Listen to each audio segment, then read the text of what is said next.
בוקר טוב, ילדי גן שמיים היקרים, מה שלומכם? אנחנו כאן בעוד בוקר בבית, והכנתי לכם סרטון קצרצר שבסופו יש משימה. אשמח לשיתוף פעולה מצדכם ותוכלו לשתף בקבוצה.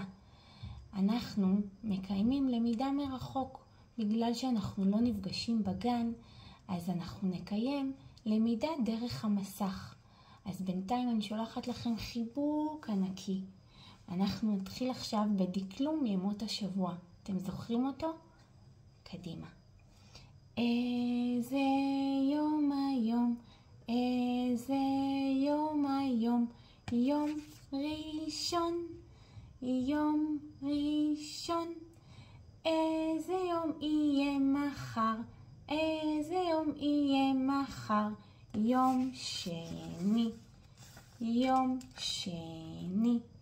ילדים מתוקים, אתם זוכרים שלמדנו בגן מה זה הנקודות השחורות האלה? הנקודות האלה, אנחנו מונים אותם ולפי זה אנחנו יודעים איזה יום אנחנו נמצאים. למשל, כמה נקודות יש ביום ראשון? נקודה אחת שחורה.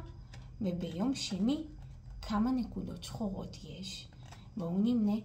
1, 2. כל הכבוד. איזה יום היה אתמול? איזה יום היה אתמול? יום שבת. יום שבת.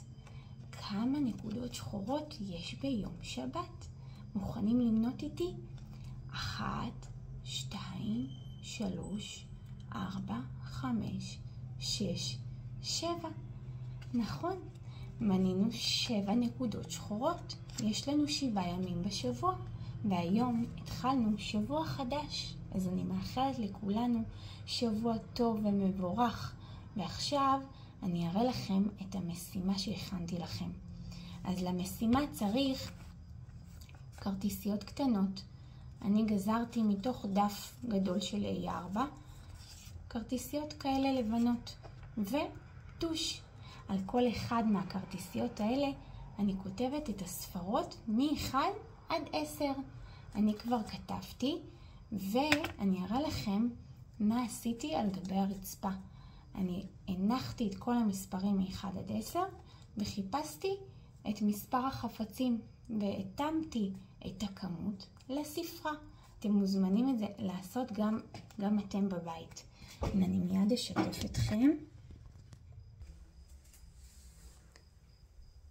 למשל, ליד הספרה 1 יש כדור 1. וככה הכנתי עד הספרה 10 והתאמתי את מספר החפצים לספרה. למשל, בספרה 10 יש 10 גומיות מאותה המשפחה, בכל מספר את אותם חפצים. אז מאותה קטגוריה.